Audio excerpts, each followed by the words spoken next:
I've talked to both young men, and the gross inaccuracies of the state newspaper sickens me. To take a shot at the University of South Carolina, and those two young men, since I've been in Columbia, have been phenomenal young men in how they've handled their business. They've been no issues for me. I talked to both of the young men on the day that the article was printed, and Debo said, "Coach, I wasn't there. I trust our guys." He wasn't there. And Sky said, "Coach, I was there, but I didn't feel like I did anything wrong. I tried to defuse the situation." The investigating officer commended Sky. Let me say that again.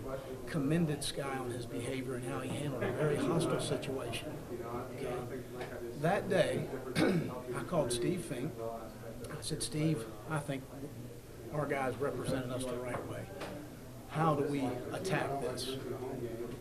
He had heard from a police spokesman for the Columbia Police Department that said that they had told the state newspaper, "You really don't need to run this because this is the account of one person in the bar that night. One person's opinion of what happened. It was totally incorrect." Okay? So I called Mark Lett, the editor of the state paper. I said, "Mark, this is on Tuesday.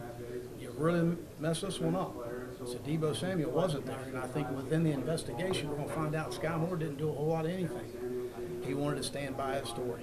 He wanted to stand by the incident report, which that's what it was. After he was told, and his people at the paper were told, "You really don't need to run this because this is really inaccurate. It could be really wrong." Since that time, we haven't heard anything. We haven't heard an apology. We haven't heard a retraction. And I think it's sickening to me that these two young men have been put through this, and they've done nothing wrong. But it's not about getting the story right or the factual information. It's about running the story first. That's really what it boils down to. And, you know, I'll look at the state newspaper like the National Enquirer now.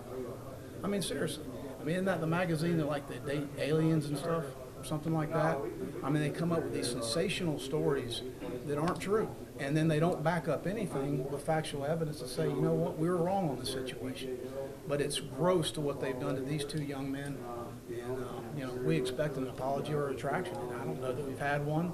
Maybe we've had, I don't know. But I don't know. I don't subscribe to the National Enquirer or the state paper. So it doesn't, you know, really affect me until something comes across my radar.